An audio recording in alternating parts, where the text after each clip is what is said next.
Ladies and gentlemen, this is the 12th and final round. Right hand, Golovkin steps in and down he goes again. Unbelievable. Mayweather makes him pay. What a rookie mistake. A sensational left hook by De La Hoya. It's fact. I'm the best. You know what I mean? Sometimes I don't want to believe it myself, but it's the truth. I'm the best. I'm going to show you how great I am. From Southern California, this is the Last Round Podcast.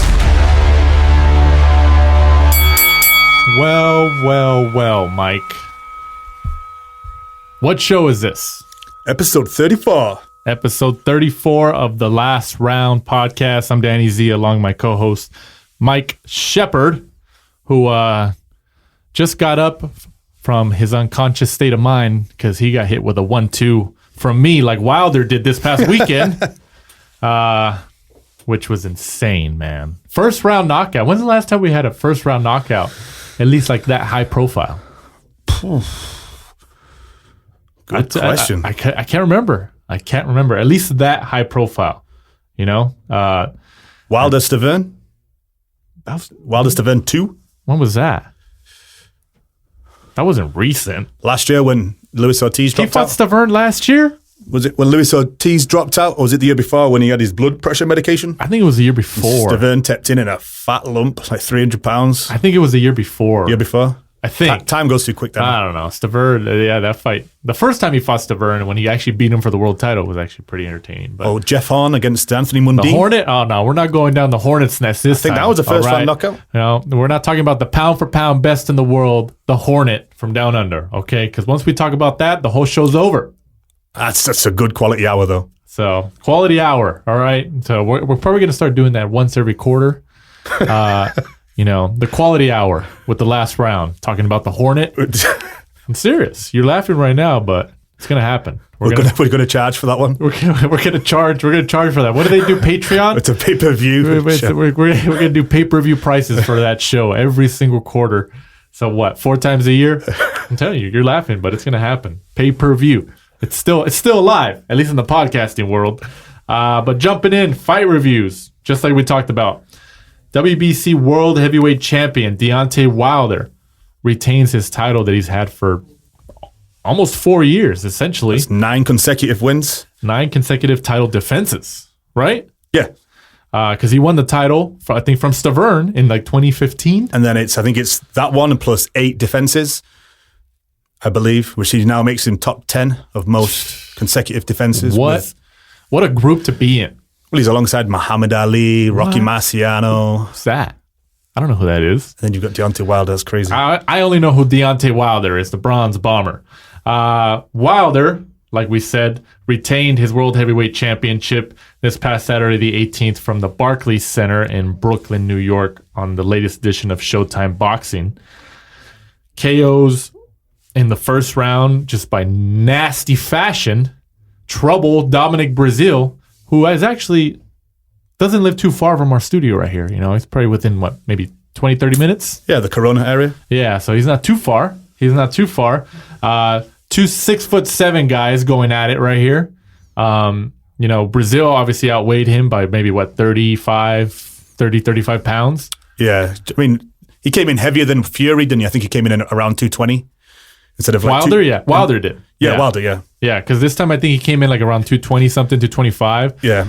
And against Fury, I think he came in at like 213. And then the day of the fight, he came in at 209. He lost the weight. Cruiserweight. Yeah, it's like, what the weight. hell? Yeah. So, I don't know. But he has the power of like a 300-pound Jarrell Big Baby Miller without the enhancements. Yeah. So, did we call... Wait, I don't think we called a first-round knockout last week, did we? I thought it was going to be a few rounds later. I didn't think Wilder... What did we pick last week? I don't remember. Off the top of my head, I think we just said Wilder win. I don't think we picked... I think we said he was going to stop him, but yeah, I thought he would stop him. We didn't... I didn't think it was going to be the first round, honestly. I thought, Dominic Breazeale's been the mandatory for the WBC heavyweight championship for like 2 years. Mm-hmm. He's been the mandatory. And he's been trying to get the fight, but, you know, it's a business. We understand it happens. There's different logistical aspects to the fight game. But he finally gets his wish. He gets in there with Wilder, there's this bad blood. There was a couple years ago they had that hotel incident, some big old brawl with their families. I don't know. And then they're talking all this smack in between each other, like getting all personal. And they both get in there, and then Wilder catches him and kind of starts backing him up into one of the corners. But then then Breazeale, starts swinging back and actually catches Wilder, with like a kind of a sloppy right hand. He was just trying to get out of that corner. And he did, I think, because he was able to back up Wilder just enough to get him off of him. And then, did he go down twice? Did he go down once and then he got knocked out, or was it just that once? They went down twice, right? In the corner, and then they separated them, and then he came in and finished him off. Did he go down twice? I don't remember. Like actually or was it just that knockout? No, it's just that knockout, sorry. That's what it was. Yeah, I think it feels like he went down twice. Yeah. It feels like he went down twice, but, I was hoping it was going to kind of go 5 or 6 rounds just because there was such bad blood in between both of them. But I guess the bad blood was just too much. It was just too boiling hot for either of them.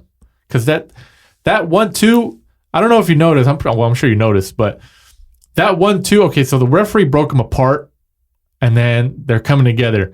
Literally, Wilder got like a running head start with that 1-2. Yeah, that's what it looked like. He feints with the jab, it wasn't like, it was a feint with the jab, but it wasn't even like he was like purposely trying to like distract him with the jab. He was like, literally, it was just kind of like, that was what it was. It was a distraction. He just kind of put it there, like, oh, look at my hand. And when Breazeale dropped his guard, and then he tries a left hook, Wilder just comes over the top, bam, and just nasty. And then I thought it was kind of funny because Mauro Ranallo on the Showtime commentator says like, oh, he put him in airplane mode. Yeah, I thought that was all hilarious. over Twitter afterwards. Yeah, I thought that was hilarious. So, yeah, man. As soon as you can hear that shot. I mean, if you can hear it from coming through the speakers of your television, imagine being there ringside or just being in the arena. Yeah, it was a crazy knockout. We had that and the Inoue, both. No, you're right. The Monster Inoue had a knockout weekend. earlier in the day, right? It was really good. I mean, it was hard to really tell, whether whether Wilder has improved from the Fury fight, kind of facing someone of a different style. We all thought that Wilder was going to knock him out, because Breazeale had been down against lesser opponents and caught by lesser opponents, and with Wilder being kind of unorthodox, it's kind of really hard to judge what he's going to do. But the real take from this, I think, is that in the interview afterwards, it looked like he didn't really commit to fighting the 2 people that we really want to see him fight, or even maybe the 3. He didn't commit to fighting Fury. He didn't commit to fighting AJ. And it looks like he's also trying to avoid his other mandatory in Dillian Whyte. No, you're right. I mean, yeah, I think we're getting a little ahead of ourselves. We're going to hit that, of course. But I wanted to go back to your point of you saying, did we really kind of notice if there was any improvement in Wilder since the Fury fight? I think regardless, even though it was only a 1-round fight and we didn't really get a chance to see, if there was improvement, if any, regardless, we saw that the power is always there. That right hand is deadly. It's deadly. So, like, regardless, I don't care who you are, if you're Anthony Joshua, Tyson Fury, Luis Ortiz, or your favorite heavyweight of the moment, Tom Schwartz, that right hand from Wilder is probably, in the whole heavyweight division, is probably the most deadly punch out of all the heavyweights in the world right at the moment. Is he the best technically sound? No, probably not. But he is he the most exciting? Yeah. I would say he's the most exciting fighter in the heavyweight division at the moment. I think because he knocks everybody out. Yeah, he knocks everybody out, and then it's weird how, because he has that game-changing power, the fact that he's so unorthodox and the fact that he kind of literally puts every ounce of his power in his body behind each shot, makes him dangerous. Yeah. Even when he misses, he puts so much power into it, he stumbles over and nearly falls out the ring and stuff like that, because every ounce of his body he puts behind each shot. So when he misses, he falls over and looks, kind of stupid at times. He's got memes about him, swinging like a windmill and stuff like that. But it works for him, though. If it lands, he gets the wins. Yeah, like when he caught Luis Ortiz, he literally caught him on the top of the head. Yeah. It wasn't even like a full shot. And then he finishes him with that uppercut. Yeah. Like, and that was showing like a different side of his game. Yeah, it definitely was. Yeah. But like you say, I don't know, he just keeps winning. But I think, just keeps winning. I think going back to how he set up that feint with that jab and then that overhand right to knock him out to end the fight, because there were people who were saying like, because I was reading online after following that, people were saying, how did Breazeale not, that jab feint that Wilder put out there wasn't even like, so sophisticated in a sense, for lack of a better term, like.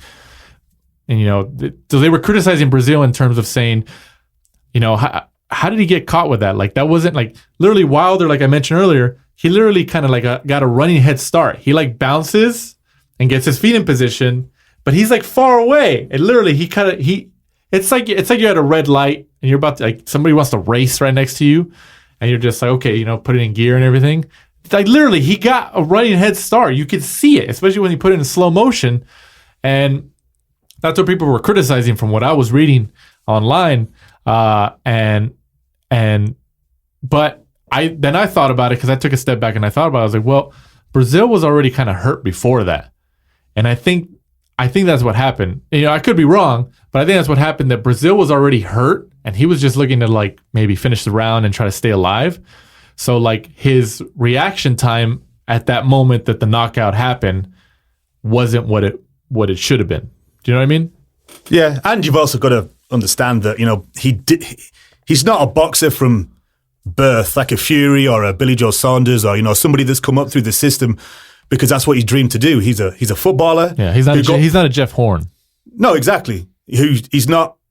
He was a failed footballer who went into a program who tried to train athletes to become boxers. He found out he had a big right hand and decided to become a boxer. Yeah. Probably because he didn't want to go and get a 9 to 5. But the weird similarity in that, the ironic similarity between him and Wilder is that they both started late. Mm-hmm. They both started late. They're two heavyweights literally at the top of the sport, essentially. And they started like in their 20s. Yeah.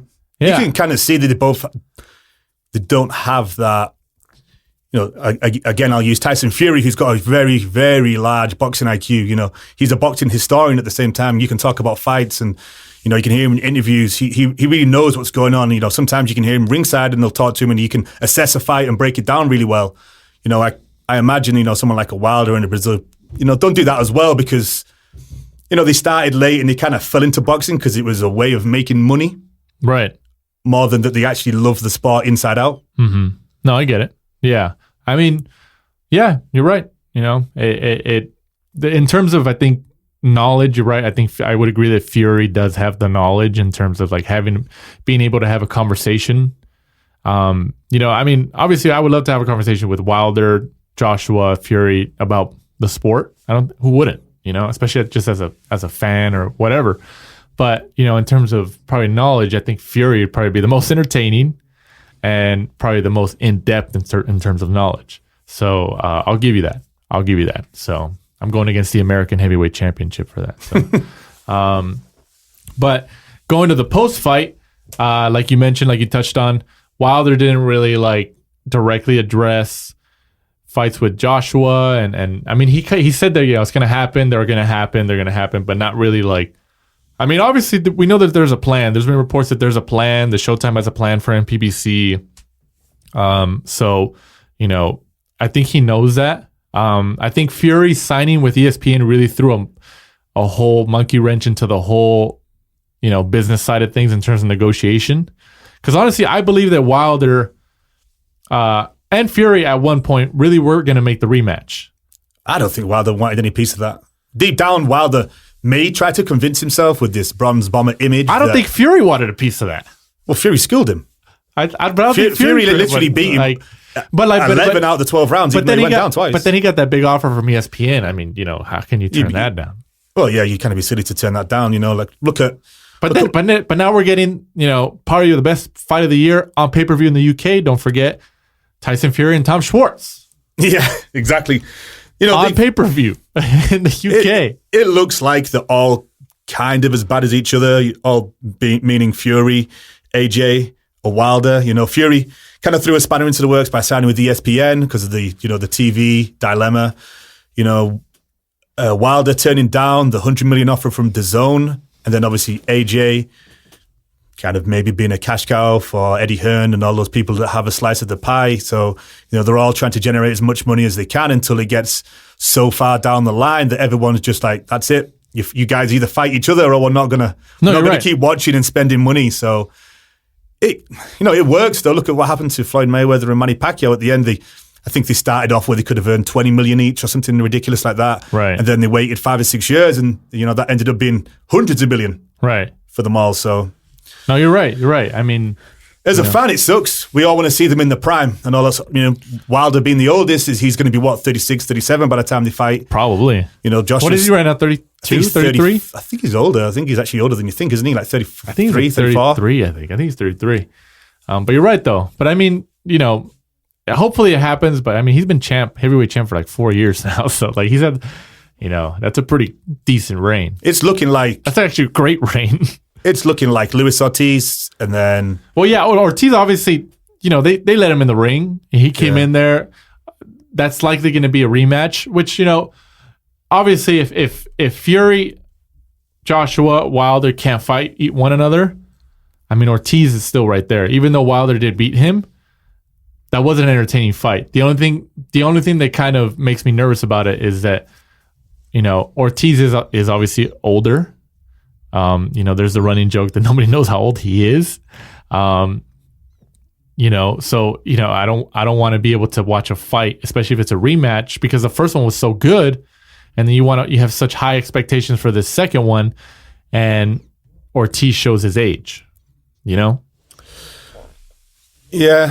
I think he knows though that it's going to happen. So I think that with Wilder turning down the $100 million offer from DAZN, I'm guessing PBC must have told him like, hey, you stay with us, we'll give you, I think he got $10 million for the Brazil fight.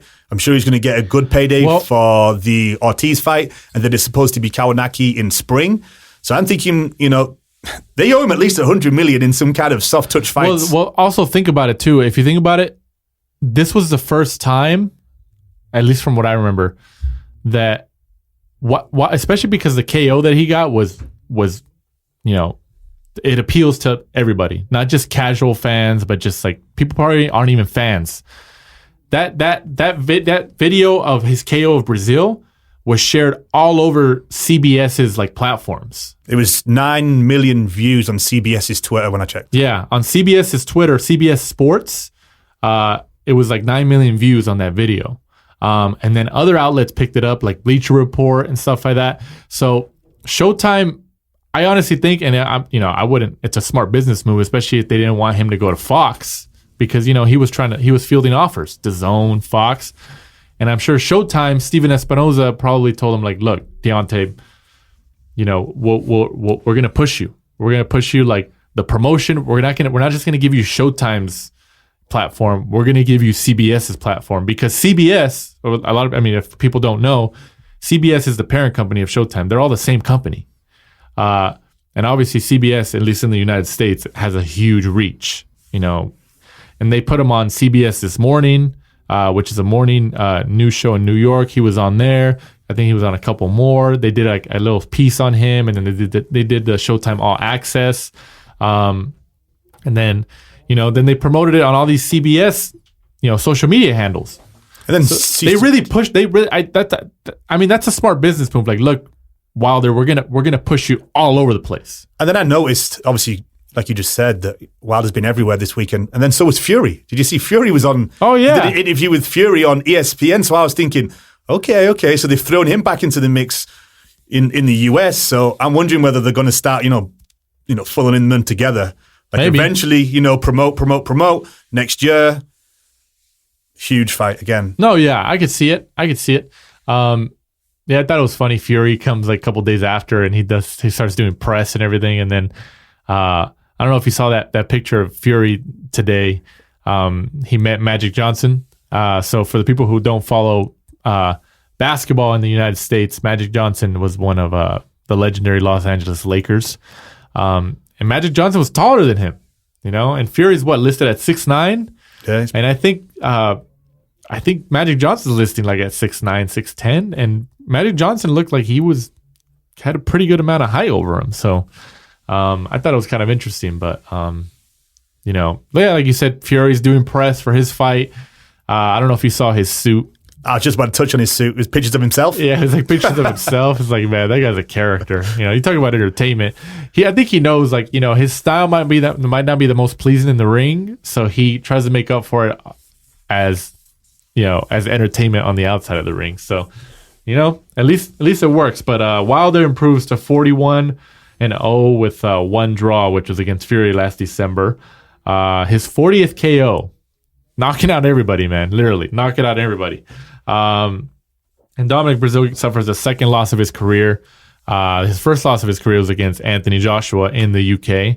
And then I did want to touch on this. What did you think about Jim Gray, who was a Showtime the Showtime announcer who does the post-fight interviews for Showtime in the ring?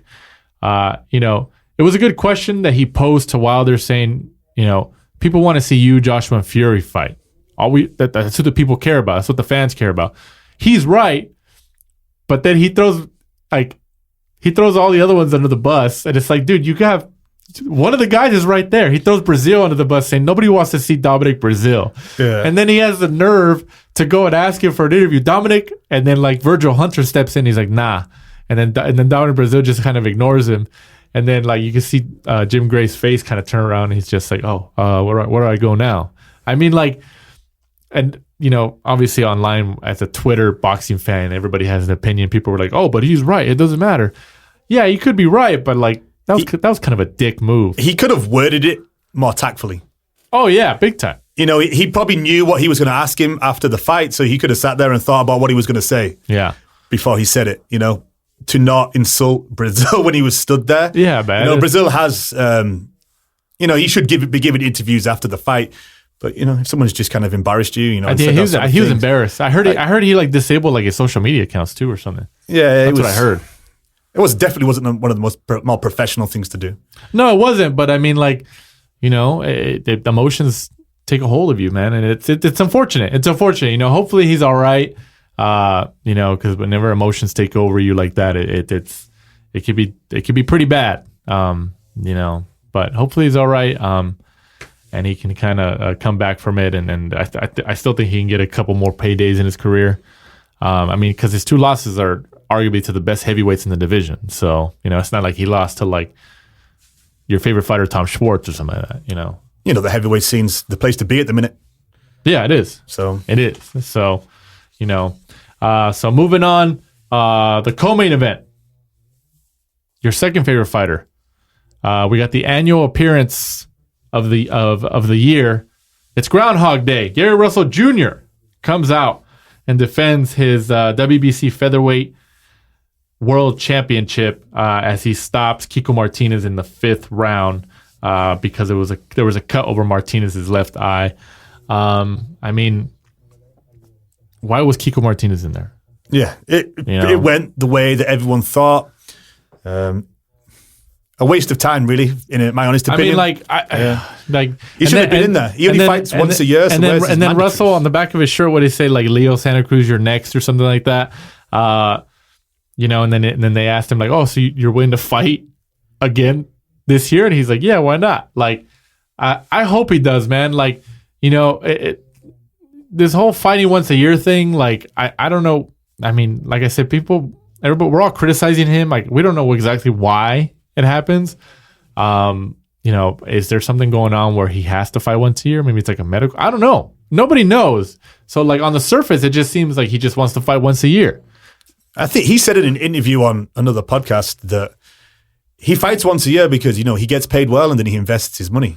Oh, yeah. I think I remember him saying something about that. But it's just come on, man. You're a world champion. You're a world champion. And it's just look, if he fought once a year, it would still be bad. But if he fought once a year against the top guys in his division, okay, fight Leo Santa Cruz and then you fight Oscar Valdez or something. Okay, they might cut you a break, at least. People will probably still be pissed off, but it's okay, well, at least he's fighting the top guys.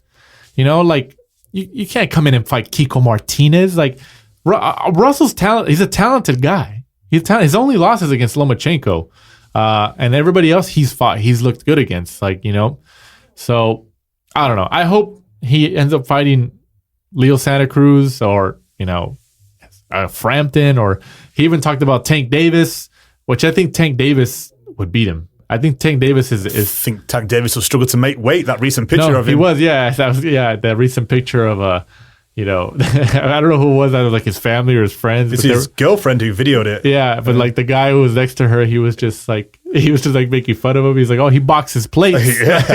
So I thought that was funny. But you can see Tank Davis at the corner kind of laughing about it. So he was having a good time about it. But yeah, Gary Russell Jr. retains his WBC Featherweight World Title. You know, I mean, I get it. You have to defend the title at least once a year in order to keep it.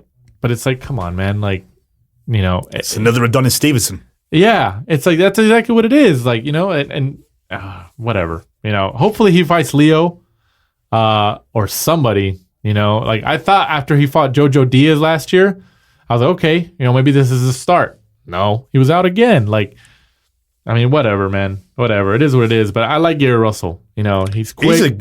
He's a talented fighter. He's definitely, you know. I don't think he cares about legacy.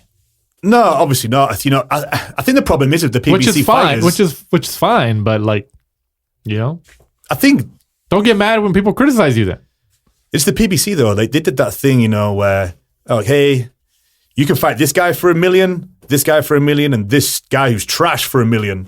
Yeah. That's the problem Al Heyman did. So, you know, you had like Robert Guerrero and Gary Russell Jr. is doing it now, picking option C, who's absolute trash, for the same price as fighting someone, you know, choice A, who's a legit challenge. Right. No, you're right. Yeah. So you can't, if you're the champ, you'd think, well, I'll choose C because it's the same money and the guy's absolutely trash. Yeah. So it doesn't make any sense. I mean, you know, yeah, you're right. But from a business standpoint, and especially as a fighter, you're just oh man, I can make a ton of money, and like, you can prolong your career, and like, I mean, yeah, you know, there's pros and cons to it. We understand the business, so, but like speaking from, you know, stepping outside the business manager aspect of it and looking at it as a fan, well, of course we want to see the best fight the best, and you know, we want to see wars. But then, you know, you want to be able to prolong your career as long as you can and make as much money, because I mean, you know, he'll be fighting into his 70s then. Probably, but you know, it is what it is. But you know, I'm crossing my fingers that he comes back later this year, and hopefully it's against a top featherweight like a Leo Santa Cruz or something. You know, throw us a bone and put in Valdez. You know, like, oh, what, against top rank? You never know. And then moving on across the pond, Glasgow. Is it Glasgow or Glasgow? Glasgow, Scotland, on DAZN. Is it the SSE Hydro? Mm-hmm. The SSE Hydro in Scotland, like I mentioned. Josh Taylor gets the unanimous decision win. We chose him last week, right? Yep. We both chose Josh Taylor over Ivan Baranchyk by scores of 117-109 and 115-111 twice. And this was for the IBF and WBC Silver Super Lightweight titles. And Taylor will now likely face Regis Prograis in the... Actually, he will face. Yep. Not likely face. He will face Regis Prograis in the WBSS, the World Boxing Super Series final.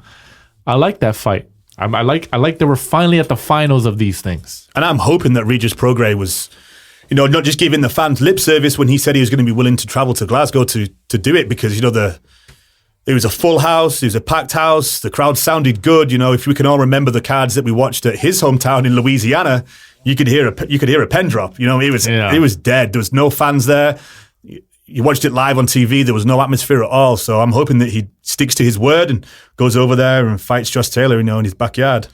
But going back to the fight, I thought Josh Taylor did well. He had glimpses of, you know, showing his real boxing IQ. Yeah, glimpses of his power, you know, where he dropped Baranchyk twice, but he got drawn into a scrap. You know, that was the problem. Yeah. He took a lot more punishment than he needed to. At least he admitted it. You know, in the interview afterwards, we kind of said, he's like, you know, I was finding it easy. I wasn't, you know, I wasn't getting hurt, but you could see he was getting battered and bruised a little bit. You could see at the end. So I'm hoping that he switches on for the final. Against Regis Prograis, who's got some good knockout power. He switches on and just boxes for the 12 rounds. I think Prograis, like you touched on, he fought in Louisiana, and the crowd, was unimpressive. But he should take a page out of Linares' book. Remember when Linares went to the UK and fought Luke Campbell a couple times and stuff like that? Usyk went everywhere. Yeah, Usyk went everywhere. And at least you kind of build a fan base like that. Because there was a lot of people across the pond in the UK, like I said, Linares, who became Linares fans because they saw him so much over there. So he built a fan base, and then he was also fighting in Japan. He trained in Japan, so he was all over the place. So if for some reason your name recognition, you have a title, or you're a contender, challenger, or something, and for some reason in your home city, hometown, or something, it's just not working out. Start fighting these guys with decent followings in their home spots. You might not have the crowd behind you, but at least there's people showing up, and your purse will be a little bigger. Yeah, because that's if you sell tickets in boxing, that's half the battle. Sometimes you're not necessarily the greatest fighter, but if you've got a huge following that's going to follow you around, you'll get the big fights. Yeah. So you never know. Go fight in New York. Go fight in the UK, and then if you build a fan base in the UK, at least you start over there. You can eventually come and fight in New York, and what is it, 3-4 hour flight from the UK to New York?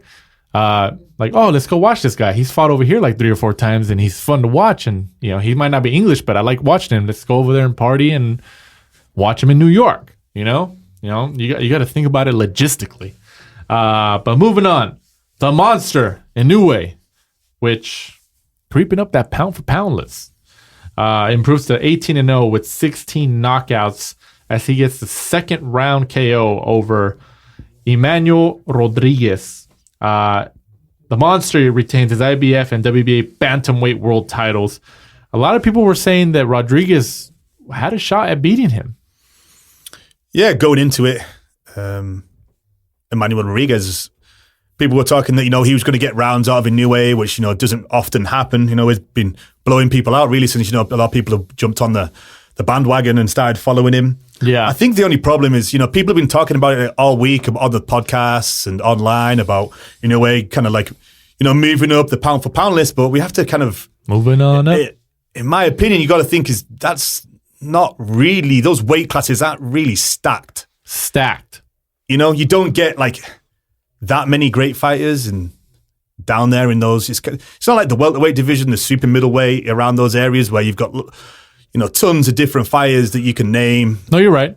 He can only beat what's put in front of him. I understand that. No, you're right. And he's moved up different weight classes. And I understand that. But it's just that, name 3 or 4 huge people that he's got on his resume that, in 5-10 years from now, we're going to say, oh, hey, you remember when Inoue beat this guy? Not many. No, you're right.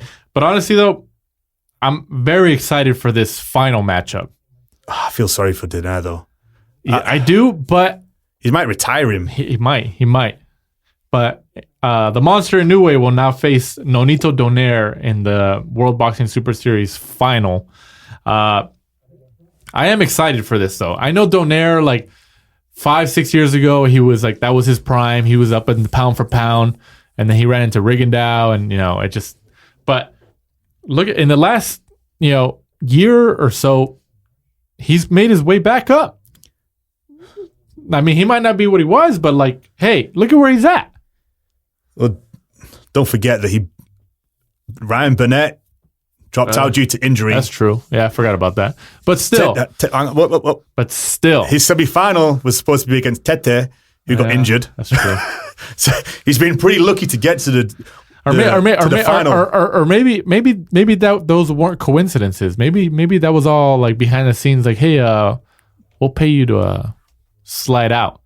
Because this, in terms of money, especially if you put this in, Japan or somewhere over there, that could sell pretty well. They were talking about. I think I don't know if I'm mistaken, but I think they were talking about putting this in the Tokyo Dome in Japan. Are they going to be separate then? They're not going to be on the same card like they have been doing? I'm not sure. They used to be separate, but then when they started to run out of money, they started combining them for this season. Because if you remember in the first season, they were all separate cards. Yeah. And then they started to struggle for money, so they started combining them for this season. But yeah, I could see them making them separate because doing Taylor Prograis in Scotland, that'll sell out. That'll make good money. Yeah, doing Inoue in Japan, I'm pretty sure that would sell out. Yeah.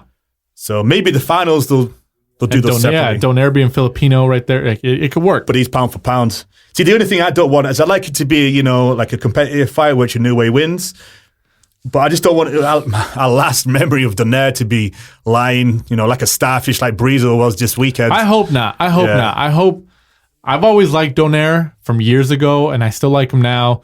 I've spoke to him before. I've interviewed him in the past in Vegas, where he lives. And Donaire is one of the most down-to-earth fighters I've ever met. So, I hope that they give each other a fight. I know Inoue is just, that's what they call him, the monster, that he just running over people. But I hope Donaire finds something in there, and you never know. But we'll see how that goes. But that fight should sell well, just depending on where they put it. Yeah, I'd love it to be in Vegas. That'd be nice. I just love the setup. I think even in LA it would do pretty well. I've never attended one, just with the lights and to get the guy up onto the podium before he goes in. It'd just be good to attend. And then it's a final, so you get the trophy at the end. Yeah, just because I don't know whether we're going to get a season 3. Probably not. The finals, maybe the semi-finals and the final, I imagine, are going to be great. This weekend was great, and it kind of reminded us why we all love the World Boxing Super Series. Yeah, but they just seem to have run out of money. So that's what it is. All comes down to the dollar or the pound or whatever. But before we move on for that fight in terms of nickname, that has the pound for pound the best nicknames facing off against each other. The Monster versus the Filipino Flash. That's pretty good. The Tartan Tornado and Rigaroo. Is that the other one? Yeah. Oh man, I don't know. I'm a big fan of the Monster versus the Filipino Flash. That sounds pretty cool. And then moving on from the Lamex Stadium in Stevenage. Oh, you got it. When I wrote the show notes out, I was right. Okay, how's Danny going to pronounce Stevenage, England on ESPN Plus, the app. Billy Joe Saunders. He gets another WBO title at super middleweight as he defeats Shefat Isufi by scores of, he just blew him out, 120-108, 118-110, and 117-111. This was for the vacant WBO super middleweight title, which Frank Warren and Bob Arum just have some way around this WBO organization. But Billy Joe Saunders has another world title at 168 pounds. What do you think? It's just another one, same as that Kiko Martinez. How on earth was he fighting for a world title? If you look at his resume, if you guys could see Mike's face right now, he is just so disappointed. I just don't understand it. How he would even be up there. He's got, what was it, 27 wins, 4 losses, and 2 draws. 9 of his fights have come against debutants. Yeah, he's only recently he was fighting somebody that had something like 13 losses or something like that. So I don't know how he managed to get that high in the WBO super middleweight world rankings. Billy Joe Saunders really, I thought, should have taken him out. Shefat Isufi actually rocked him once. Yeah, he did. Had Billy Joe, you could see his legs go and try to jump on it. Billy Joe Saunders just kind of wrapped him up and survived the round. But I thought Billy Joe really should have stepped it up. He looked like he just put it in cruise control for the last few rounds. Yeah, but it's Billy Joe Saunders. He's got a world the biggest waste of talent we've seen in this last few years. He had that win over David Lemieux where he schooled him over 12 rounds. Like you said, I like Billy Joe. I do. But he's been such a waste these last few years. Probably the last 2 years have been such a waste.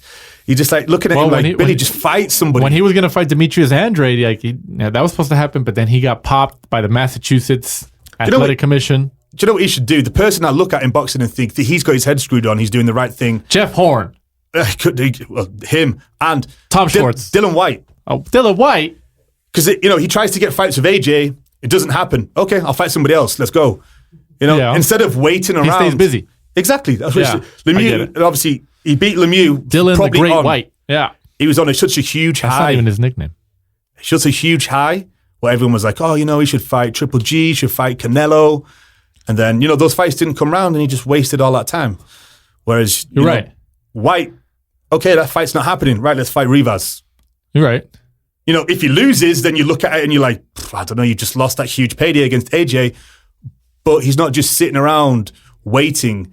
It looks like nobody really wants to fight Billy Joe Saunders because of his style. He's hard to look good against. Yeah. So people just, give him lip service and then it doesn't seem to get the contract. Just keep fighting.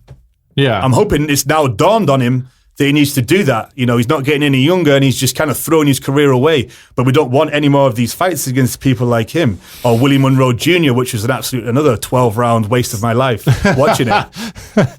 You're right. You're so right. Tell us how you really feel, Mike. But now he has he has another world title, conveniently the WBO title again at 168 pounds, where Canelo has options. He said that he's still open to fighting there. He has the regular WBA super middleweight world title. Danny Jacobs said he was going to move up to 168, so Jacobs is in division now. Rocky Fielding, pound for pound, he's there too. The division's pretty good right now. Callum Smith. David Benavidez is also there, right? Callum Smith. So, Saunders, I think he knows what he's doing. He said, look, get a belt. We can probably get Canelo in. He's going to, there's money fights. Like, how many more money fights is he going to have after Triple G or after, You got the problem there, though. He's with Frank Warren, so he's ESPN. That's true. That's the problem he's got again. You've got the two. But is Saunders like have a contract with ESPN? Or I'm assuming Warren does, so his fighters do. I would imagine so. Yeah, something like that. No, you're right. But I mean, like, if you're going to fight Canelo, I mean, obviously we know when you're like a superstar in the sport, when you're a superstar, whoever you fight is going to come to your network. That's what it is. When people fought Mayweather, like, you want to go fight him? Go to Showtime. Like, I don't care if you're ESPN fighter. I don't care if you're an HBO fighter. You have to come to Showtime. All right, well, yeah, you have no bargaining power. He's a star. He draws the money. It's the same thing with Canelo. If you want to fight Canelo, go to DAZN. You can't try to play the poker face here and be like, oh, no. Oh, we're going to have a split pay-per-view. No, like, it's not. This isn't Mayweather-Pacquiao. This is different. And also on that card, Joyce, heavyweight action. Improves to 9-0 with 9 KOs as he gets the third round TKO over Alexander Ustinov, who gets the fourth loss of his career. This was Joe Joyce's first fight since leaving Abel Sanchez, right? Yeah, since leaving Sanchez. So, how did he do? He did pretty well. He got him out of there. I don't know whether Joe Joyce just kind of threw caution to the wind and just started, jumping in and just knowing that, sooner rather than later, he was going to get Ustinov out there. I wouldn't have thought didn't think it looked clinical. I thought he looked kind of robotic again. Hasn't got the greatest technique. He kind of throws punches in a weird manner. It's hard to describe, kind of like really wide. Yeah. It doesn't look like someone that's had a very, very... he's still developing. Thorough, amateur schooling. No, he hasn't. But it's still extremely early for him. It really is. But not age-wise. Well, not age-wise, yeah. But in terms of, like, work ethic and all that stuff, like... They keep saying they need to push him, because obviously, I think he's, 30, 32, something like that. Yeah, in that regard, yeah. But I think they need to kind of kill it a bit. I think if he gets in with Joshua, Wilder, and all those guys, the big names he's trying to call out, I think they're trying to build his profile, so, I think they need to calm down, Danny Z. If it's up to me. We'll reach out to his team and be like, hey, we're going to get him on the show. We're going to give him business advice. Mike Shepard says. So we'll get Abel Sanchez on here. Abel Sanchez is like, all right, Abel, what happened? You got to cool it with this. We know you don't train him anymore, but you got to send out some feelers and tell him, like, you got to hit the brakes. Abel probably will, after what you said to Triple G. Yeah. You know what? He loves to talk. Abel, if you're listening to this, jump on. We're going to reach out. Our people will call your people. Fight previews. This Saturday, the 25th, from the Osceola Heritage Park in Kissimmee, Florida, on ESPN. All right. Oh, friend of the show, Jamal Herring, gets a world title shot for the WBO Super Featherweight title against Masayuki Ito. And then Ito won the WBO belt last summer in Florida, outpointing Christopher Diaz to claim that it was a vacant title that they fought for, obviously. He defended on December 30th in Japan by stopping Evgeny Chaprikov in 7 rounds. So this is going to be the second defense of his title. And then Jamal Herring, is this his first world title shot? Yeah, this is his first, yeah. Right? So, hopefully we're pulling for him. I'm pulling for him because then he can come on the show and talk about his win. Let's hope so. I think it's going to be a tough task for him. Yeah, I think it is going to be a tough task. But imagine that's just going to make the victory even that much sweeter, right? I think it's going to be a tough task. Ito is a pretty seasoned professional. He's fought over here before, so he's used to fighting away from his home in Japan. I hope Herring can pull it out, but I'm not sure. It's going to be a tough fight. But it is intriguing. So, and also to add to the intrigue of the event, fellow world champion Miguel Berchelt will also be in attendance, reportedly be in attendance, and we'll be looking to face the winner in a unification fight. So that's cool. Unification fights, regardless, are always intriguing.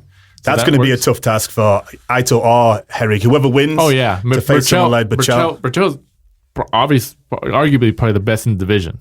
Oh, by far. And he just looks to be getting better. Yeah, so he's just getting better and better, especially after his last W. So, and then also on that card, really quickly, Jose Pedraza, who's also an Olympian, 25-2, goes up against Ines Antonio Lozada. Torres, damn, he's got 4 names. Come on, 42-1. That's 42-1, not 42. I like Pedraza. I know he lost Lomachenko last, but he actually looked okay against Lomachenko. He got some shots in.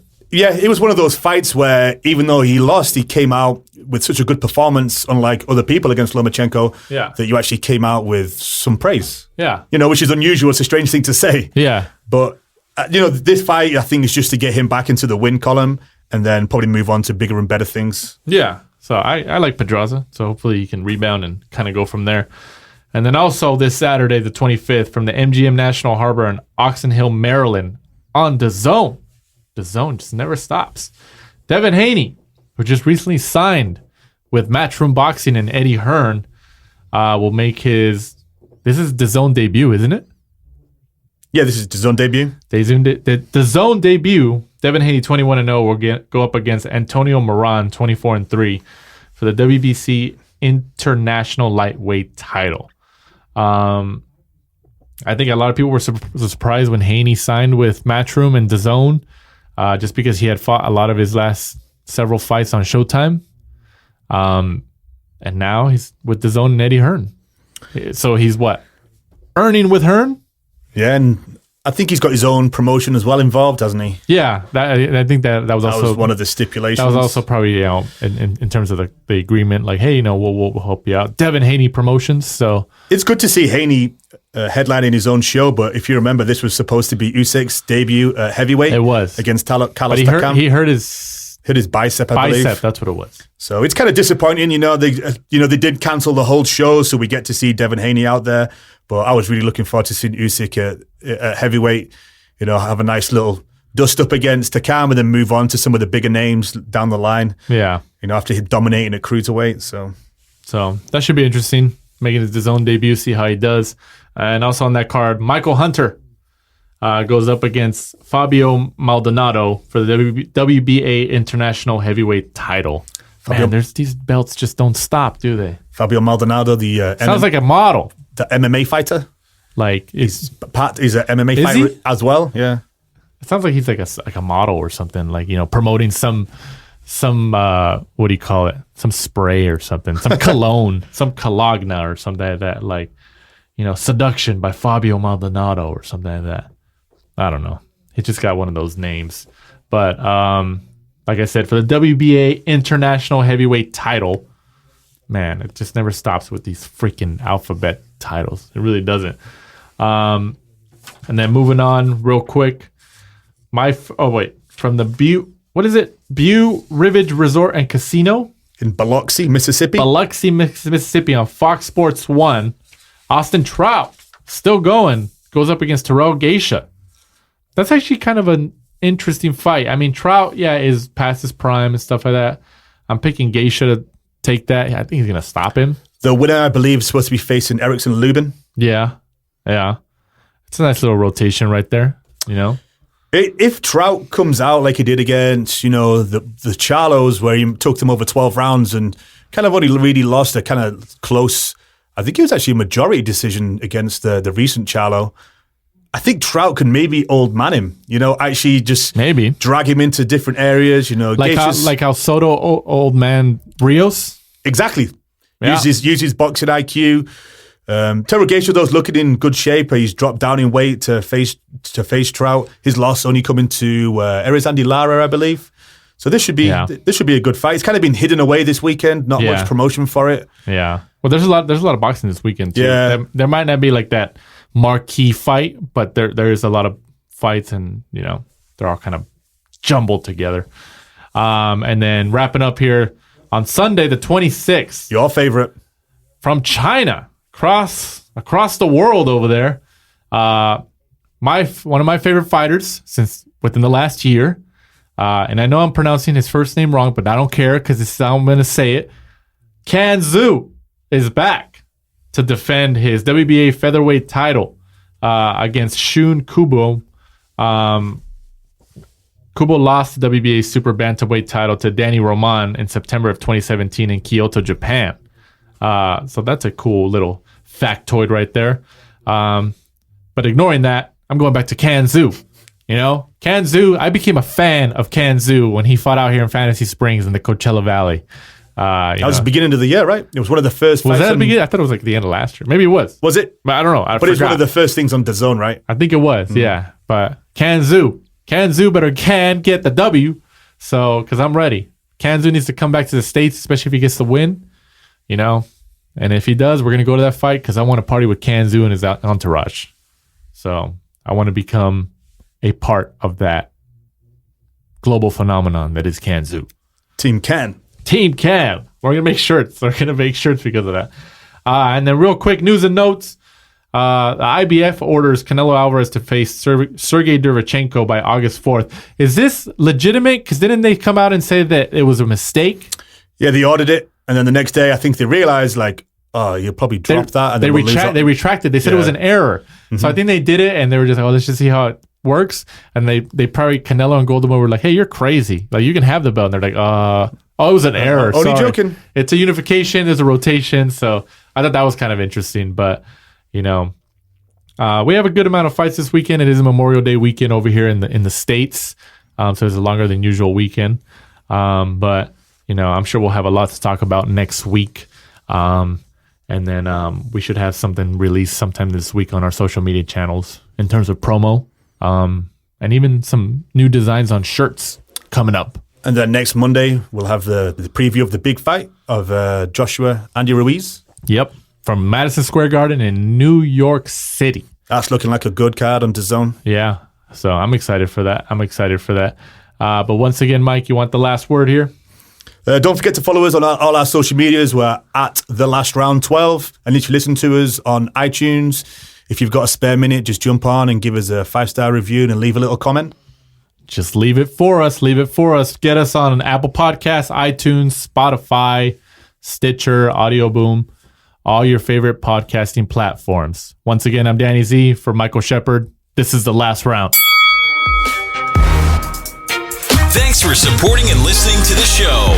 Follow us at The Last Round 12 on social media. Rate, review, and subscribe. This is The Last